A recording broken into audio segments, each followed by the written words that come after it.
வணக்கம். நான் ஜோசியர் ஹரிதாஸ் பாரதி பேசுகிறேன். வேலூர் மாவட்ட சத்துவாச்சேரியில் நான் ஜோசியராக இருக்கேன். இப்போ இந்த 27/3/2026 வெள்ளிக்கிழமை ஒரு விசேஷமான நாள். என்னென்னா, அன்றைக்கி ஸ்ரீராம நவமின்னு ஒரு விழா வைணவர்களால் கொண்டாடப்படுது. ரொம்ப விசேஷம். அதாவது ராமநாமம் அப்படின்ற ஒரு நாமம் மகிமைக்கு அவ்வளோ பெரிய பலன் உண்டு.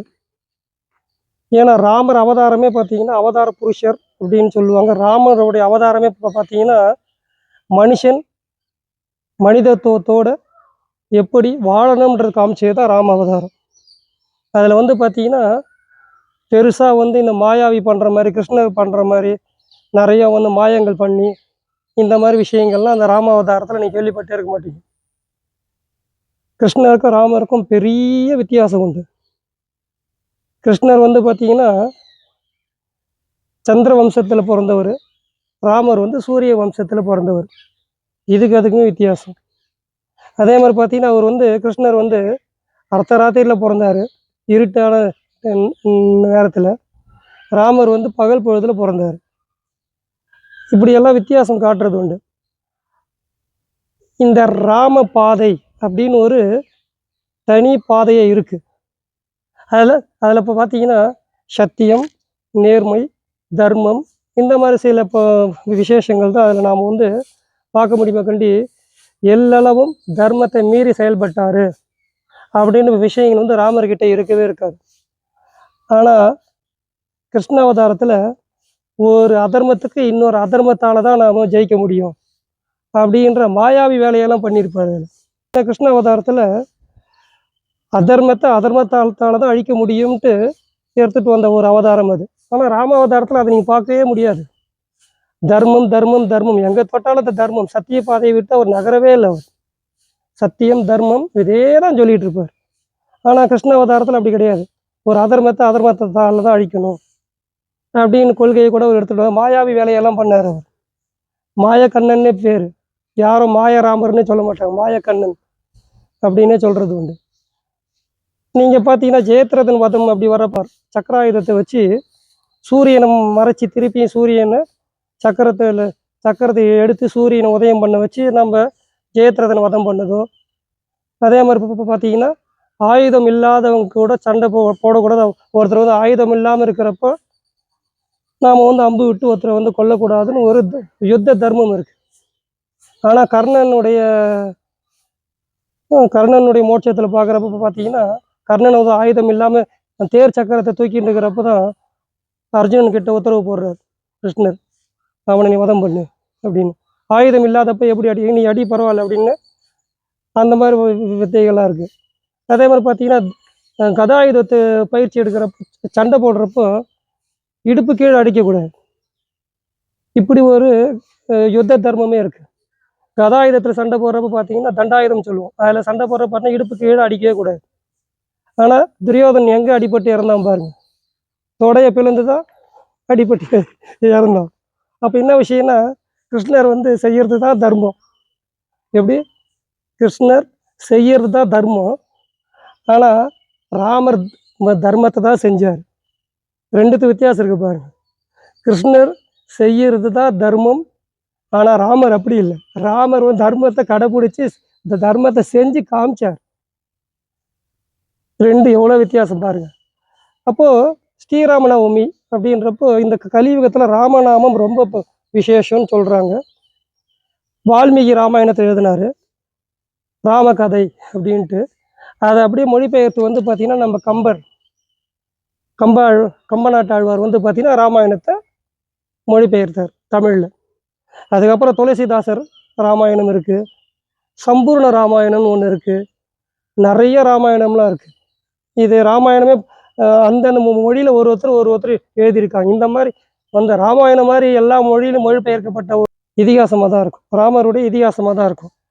நாம் சமீபத்தில் பார்த்தோம், நம்ம ஆரணி பக்கத்தில் புத்திரகாமேஸ்வரர் கோயிலில் தான் யாகம் பண்ணி தசரதருக்கு ராமர்லாம் பிறந்தாருன்னு ஸ்ரீராம நவமி அன்னைக்கு அவதாரம் பண்ணார். இந்த திதி ரெண்டுமே சுப காரியத்துக்கு எதுவும் பயன்படுத்துறது இல்லையா, அஷ்டமி நவமியும். அப்போ திதிகள் 2 பேரும் போயிட்டு சுவாமி கிட்ட வந்து முறையிடுறாங்க. யார்? மகாவிஷ்ணு கிட்ட. எங்களை எல்லா திதியிலும் ஒதுக்கி வச்சிடுறாங்க, எந்த சுபகாரியம் பண்ண மாட்டான்றாங்க. அப்படின்றப்போ உங்களுடைய திதியுடைய மேன்மைக்காகவே நாங்கள் வந்து அவதாரம் செய்கிறோம்ன்ட்டு நவமி திதியில் ராமரும் அஷ்டமி திதியில் கிருஷ்ணரும் அவதாரம் பண்ணி இதை கொண்டாட வைக்கிறாங்க.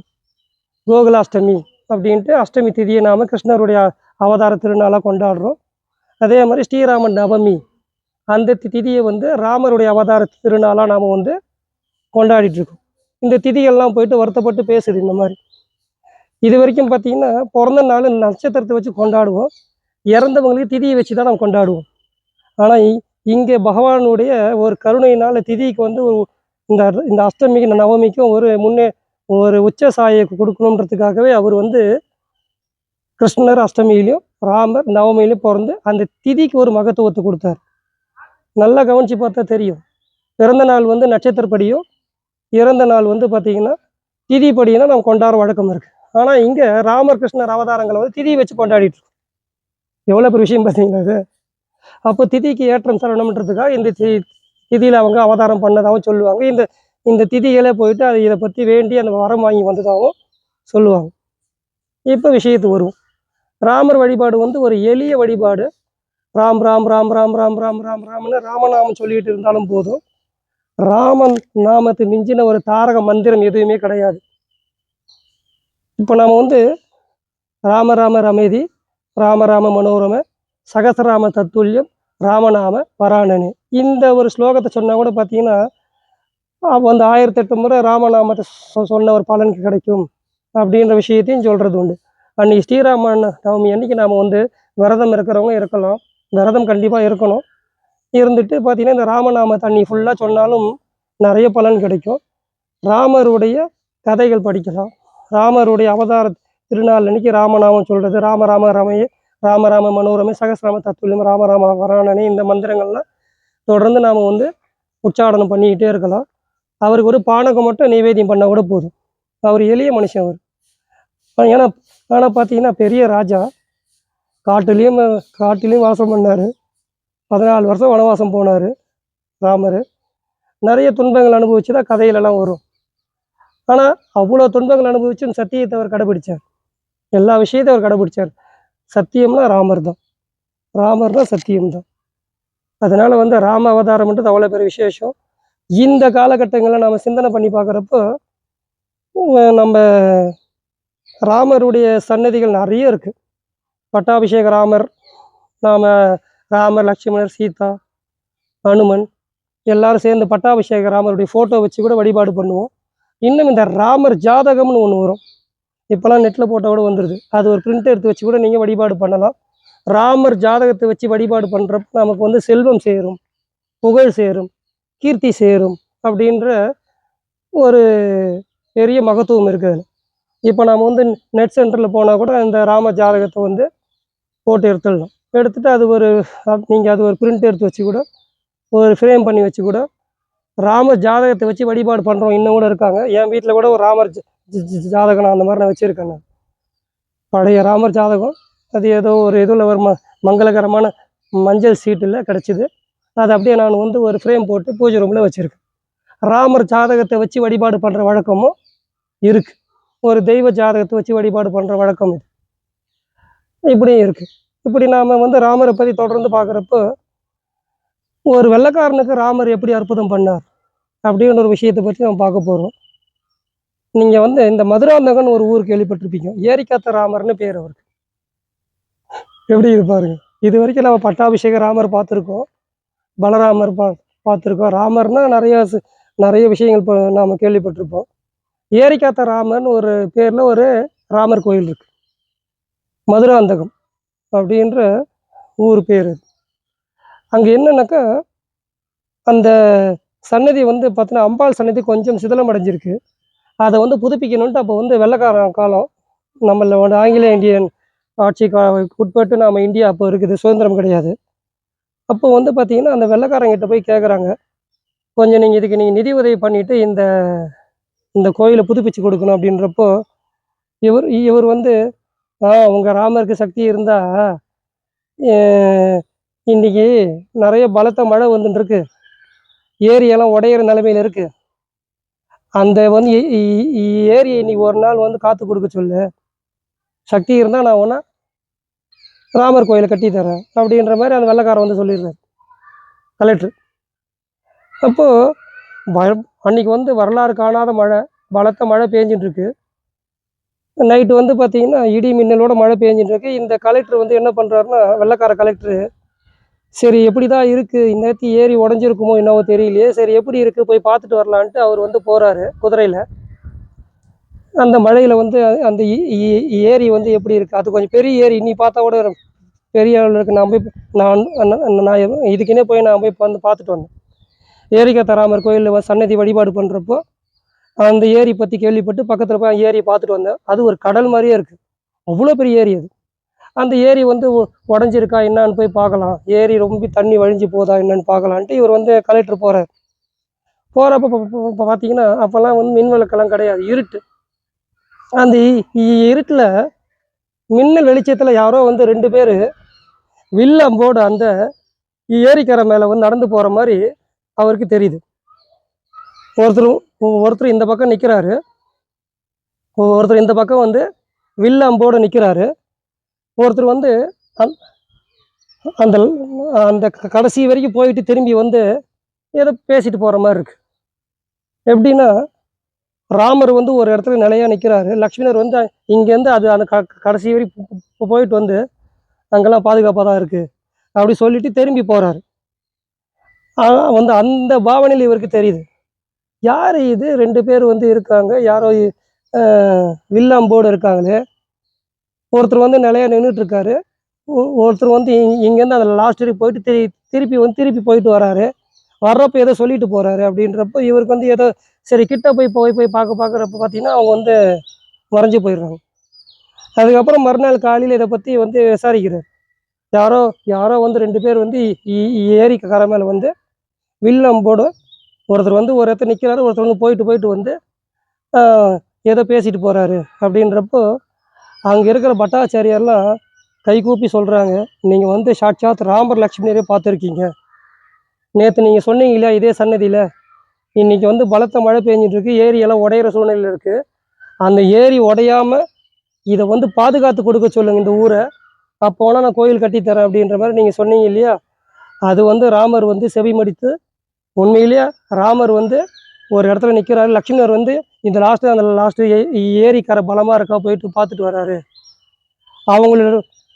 அவங்களோட அனுகிரகத்தால் இந்த ஏரி உடையாமல் இன்றைக்கி ஒரு நாள் ராத்திரி வந்து பாதுகாத்தாங்க அப்படியே சொல்கிறாரு.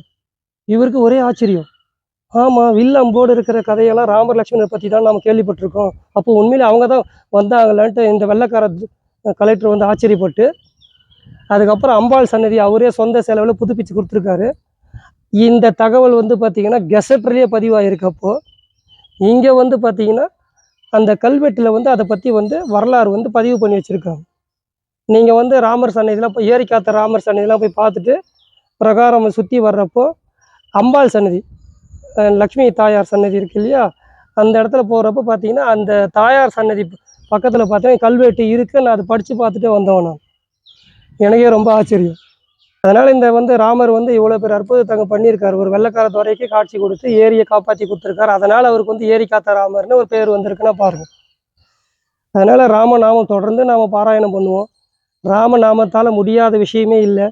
நாடிய பொருள் கைகூடும், ஞானமும் புகழும் உண்டாகும், வீடியல் வினைகள் திரிக்கும், ராமா என்று 2 எழுத்தினால் அப்படின்ற ஒரு ஸ்லோகமே இருக்குது.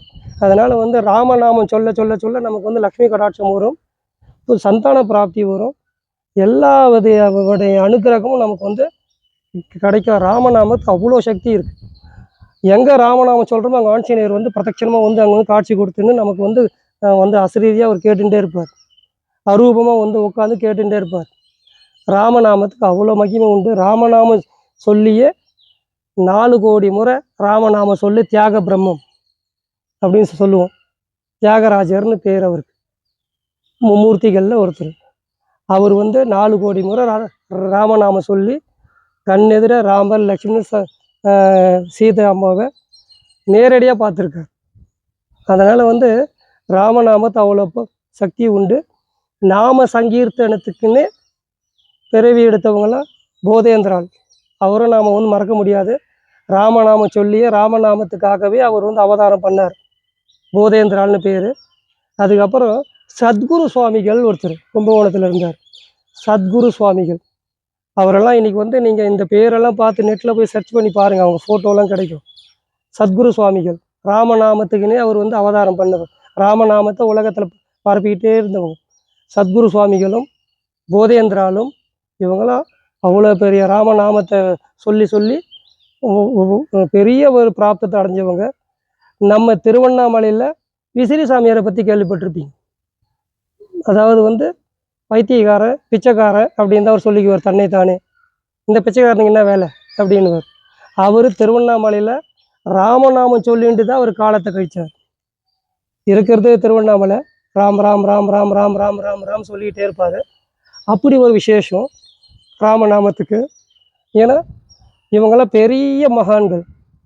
என்னுடைய சொந்த அனுபவத்தை ஒன்று சொல்கிறேன். இப்போ நானே ஒருத்தர் அந்த மாதிரி ராமநாமம் சொல்லக்கூடிய ஒரு ஆளை இப்போ நான் வந்து சந்தித்தேன். எனக்கே ரொம்ப ஆச்சரியம். நான் அவருக்கு ஒரு இடைஞ்சல் பண்ணேன். அது ஏன் எனக்கு அப்படி ஒரு புத்தி போச்சுன்னு எனக்கும் தெரியல. இப்போ நான் சொல்கிறேன், இது ஒரு சொந்த அனுபவம். ராமநாமத்துக்கு மகிமை பற்றி தெரிஞ்சுக்கணும்னா ஒரு சொந்த அனுபவம். இந்த கலியுகத்தில் சமீபத்தில் ஆயிருக்கும், ஒரு 7-8 வருஷத்துக்கு முன்னாடி சங்கர மடம் போகிறேன்.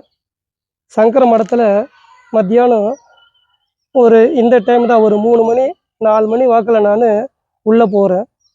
மகாபெரிவா அனுஷ்டானம் மட்டும்தான். அப்போது சந்திரசேகரன் சுவாமிகளுடைய பிருந்தாவனம் மட்டும்தான் அங்கே இருக்குது.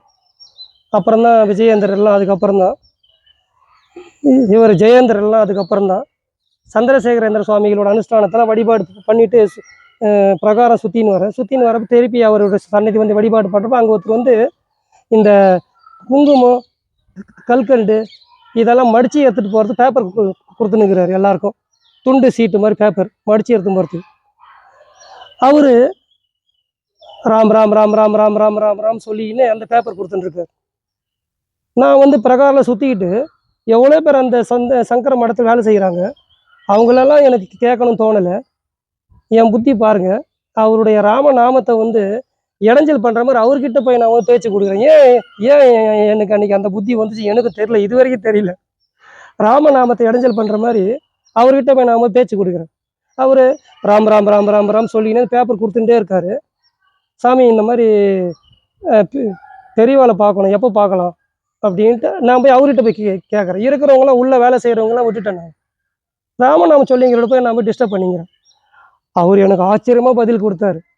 எப்படி தங்களை கொடுத்தாரு? ராமநாமத்தை விடலை, ராம் ராம் ராம் ராம் ராம் ராம் ராம் ராம் 5 மணிக்கு பார்க்கலாம், ராம் ராம் ராம் ராம் 5 மணிக்கு அங்கே எதிர்க்கு வருவார், ராம் ராம் ராம் ராம் அங்கே தான் நீங்கள் 5 மணி அங்கே போய் வெயிட் பண்ணுங்கள், ராம் ராம் ராம் ராம் எதிர்க்கு வந்து இங்கே வந்து மகாபெரிவாளை தரிசனம் பண்ணிவிட்டு அப்புறம் தான் உங்களுக்கெல்லாம் தரிசனம் கொடுப்பார், ராம் ராம் ராம் ராம்னு எனக்கும் பதில் சொல்கிறாரு.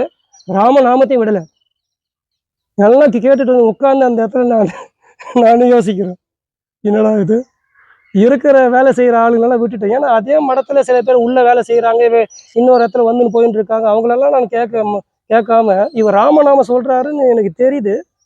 இருந்தாலும் அந்த நான் அவரை போய் நான் டிஸ்டர்ப் பண்ணுற மாதிரி அவர்கிட்ட பேச்சு கொடுத்துனுங்கிறேன்.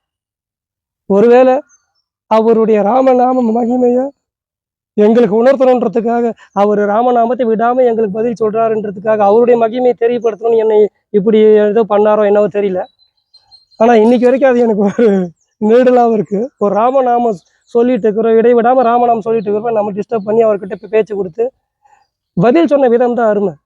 ராம் ராம் ராம் ராம் ராம் ராம் 5 மணிக்கு வருவாங்க, ராம் ராம் ராம் ராம் ராம் எதிர்க்கு அந்த அந்த இது நட திறந்தா ஒருவர், ராம் ராம் ராம் நம்ம இங்கே வந்து பெரிய அனுஷ்டானத்தில் வந்து தரிசனம் பண்ணிட்டு போய் காட்சி கொடுப்பா, ராம் ராம் ராம் இப்படியே சொல்கிறார். எனக்கு பதில் சார் ராமநாமத்தை விடலை. எப்படி இது பாருங்க, கலியுகத்தில் இப்படி ஒரு ஆளையை நான் பார்த்தேன். இதெல்லாம் என்னோட மறக்க முடியாத அனுபவம். அதனால் ஸ்ரீராமநவமி கொண்டாடுங்க, ராமர் அருள் பெறுங்க. ரொம்ப சீரும் சிறப்புமாக இருக்குமாறு பொதுமக்களை கேட்டுக்கொள்கிறேன். My India my people channel மூலமாக இதில் சொல்கிற வாய்ப்பு எனக்கு ஒன்று கிடச்சிது. அதனால் நம்ம ரகுராமனுக்கு தான் நான் வந்து நன்றியை சொல்லணும்.